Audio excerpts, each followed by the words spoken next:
Hello, and welcome to my new series, Cosy Ghost Stories. Telling chilling tales by a fire has been around for millennia, and this series aims to embrace this tradition, if somewhat a little differently. So make yourself a drink, turn down the lights, and settle in for some cozy ghost stories. But before we start, who is that breathing down the back of your neck?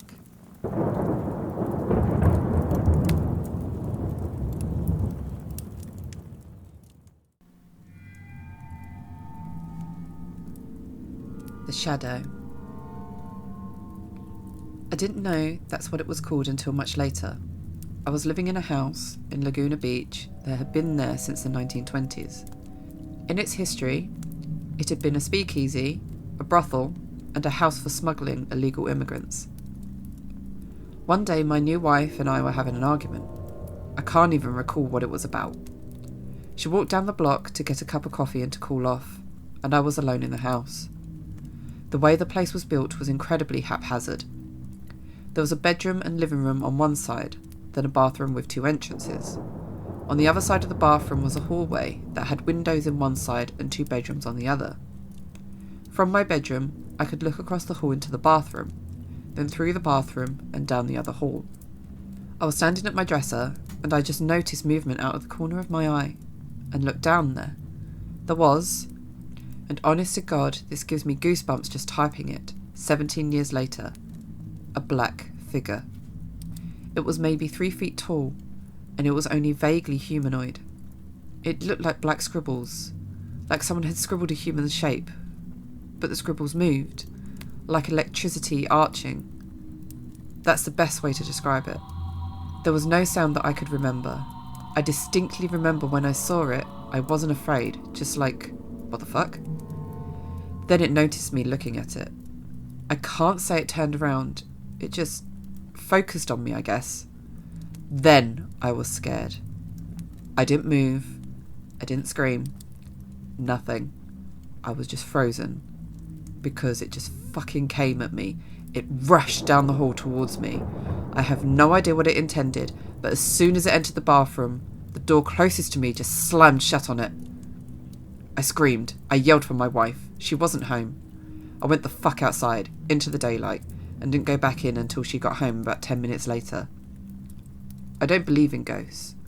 I don't believe I saw something supernatural, but I know I saw something. I don't know what it was. So these next two stories aren't technically ghost stories. They are more like, I guess, internet gaming creepypasta style. But anyway, they're quite creepy, so I decided I would give them a read. So, hope you enjoy them.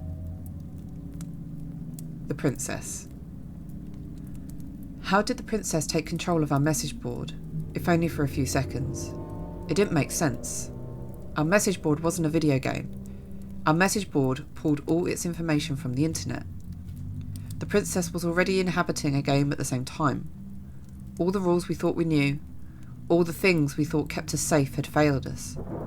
Could she have done this at any time? Could she do it again? Were there any real limits to what she was capable of? We looked through all the data we'd collected. We tried to find some common thread we'd been missing. There must have been some way we could have known. There had to be more answers than what we were seeing. And there were. We finally realised the truth. It was so obvious. The princess had been in our message board the whole time. She was on every page. She was on every forum list.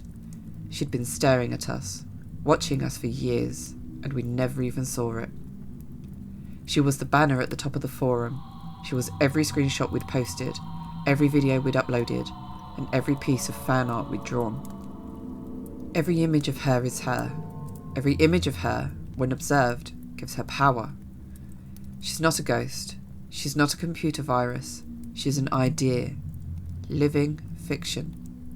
She lives off our observation and thoughts of her. When we all watched that stream, banded together and gave her all of our attention, all at once, we made her more powerful than she'd ever been before. We made her strong enough to manifest through images we'd posted on our message board and speak directly to us. From what we speculate, it's enough to simply never look at them again. but we deleted them all just to be certain. However, it may already be too late for us. I've been losing contact with other members of the society. I can't tell if something's happened to them or if they've simply gone into hiding, but at this point, only a fool wouldn't consider the worst case scenario. I'm not completely heartless. I know she's fighting for her survival now. For her, being forgotten is death.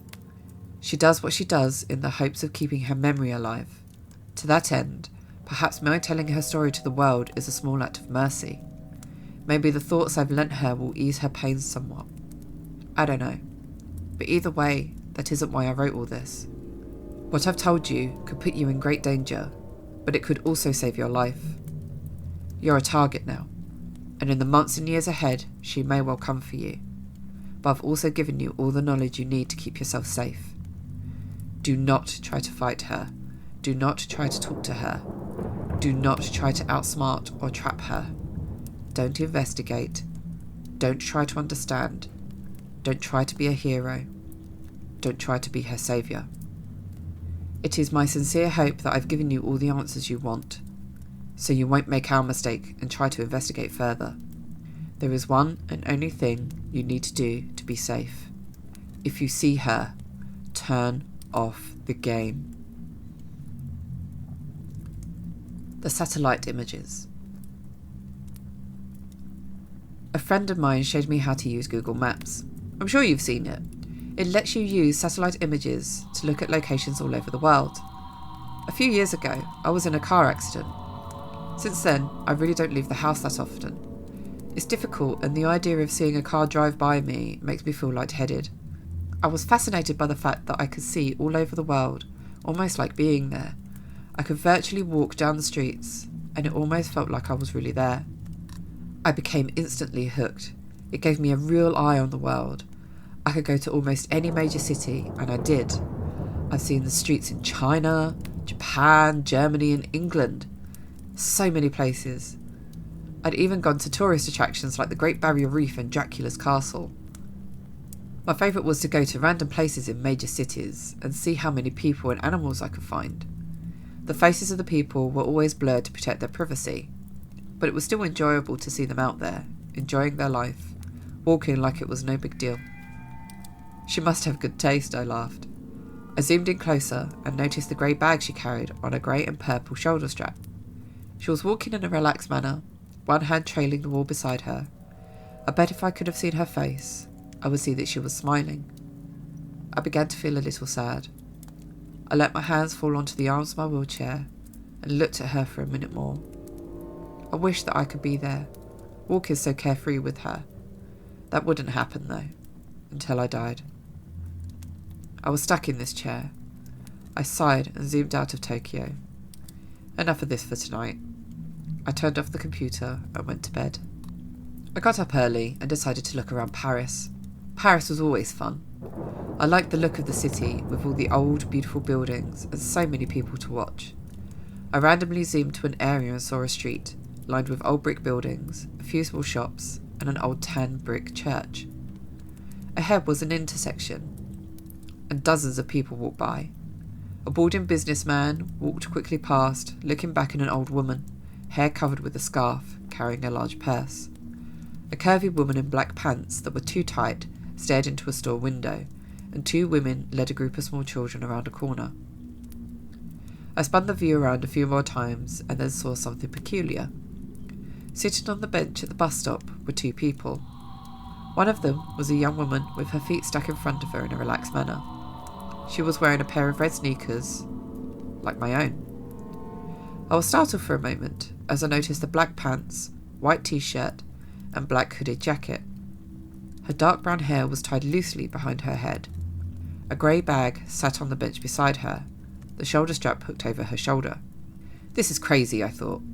It can't possibly be the same woman. This is a different country, different continent even. How could it be her? This was stupid.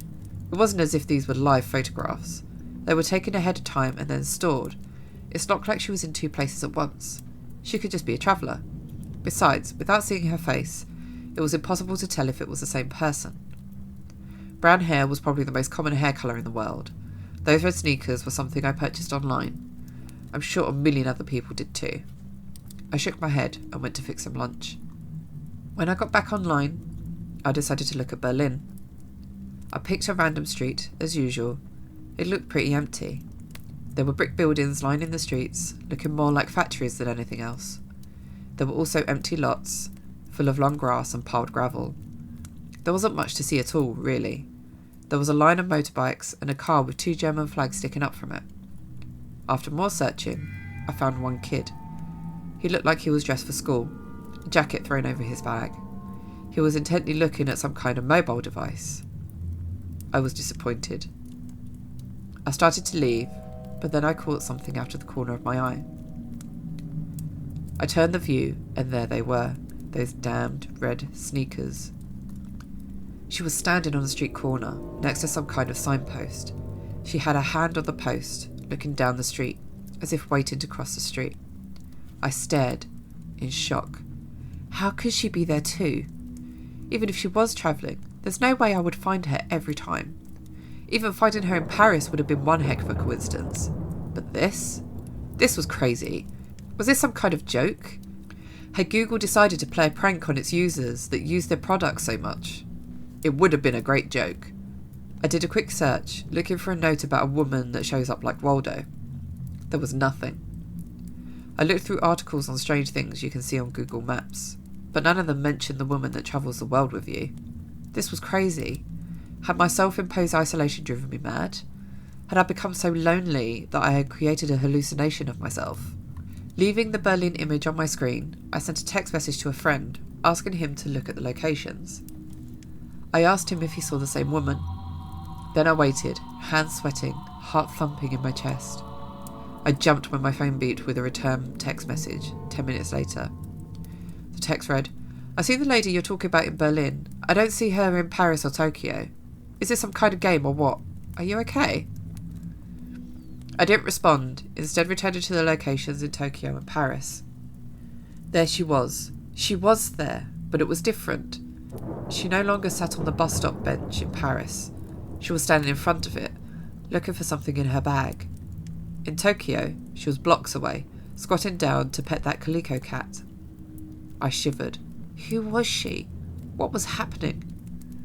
I switched them up to Brussels. It was another city street. It was lined with old-looking buildings, with shops on the ground level, and what I guessed was apartments above. I quickly scanned the streets. They were empty, other than a stocky woman in a bright blue sweater. I did a second sweep. She wasn't there. I sighed in relief. I couldn't believe I was getting so worked up about this. It was nothing but a coincidence. I stopped.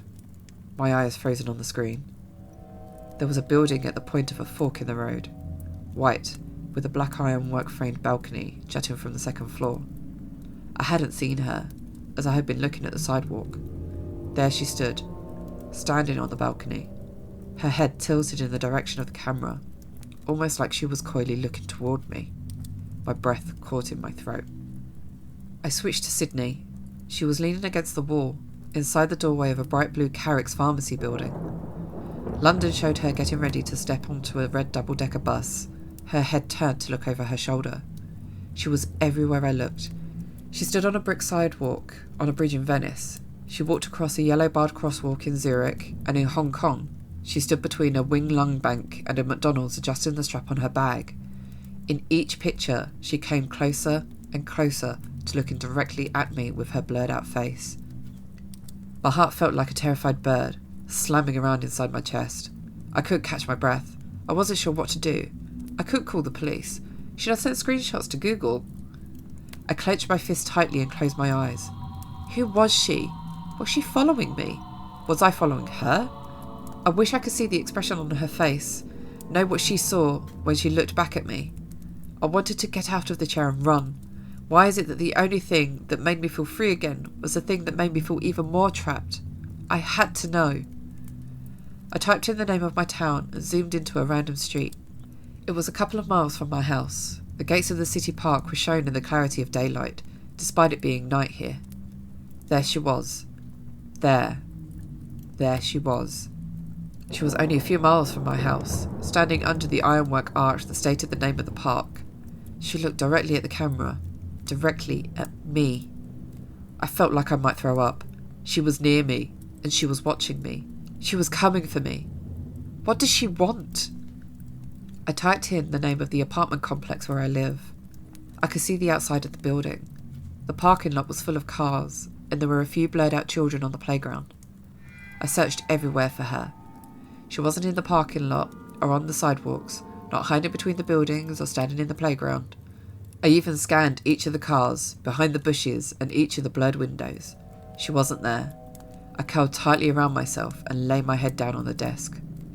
This place was safe. I didn't leave the apartment anyway. I would never use Google Maps again. I would never see her again. She could stay at the park for all I cared. I smiled to myself and was surprised to find a tear slipping down my face. I'm safe, I said to myself in a whisper. It felt good to hear it out loud. I'm safe. As I said it, there was a knock at the door. A chill ran down my spine. I had a camera hooked to my computer that showed who was at the front door, which made it easier for me with my mobility issues. I slowly reached for the control to show myself who was outside, but my hand trembled furiously. As I touched the control, I realised my mistake. The last of Google's images that I'd seen had only shown the outside of the building. Just the outside. I looked at the screen and saw a woman in a white t-shirt, black pants, black hooded jacket, and carrying a grey bag with a purple and grey striped shoulder strap. Of course, there were those red sneakers. She looked directly at the camera, her face still a complete blur. As I tried to stifle a scream, she raised a hand and knocked loudly on my front door.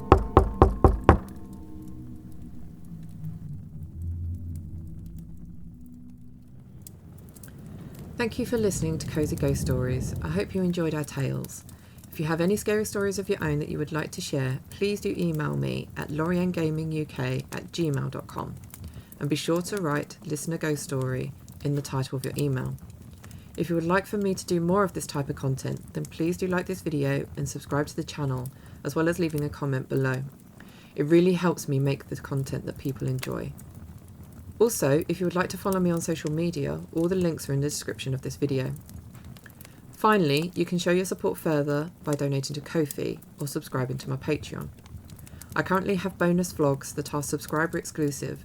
However, I do plan on expanding on the extras with more paranormal type content, so be sure to not miss out. You can find all the information if you click on any of the links below. Thanks again, and I shall see you in the next video. Oh, and sweet dreams.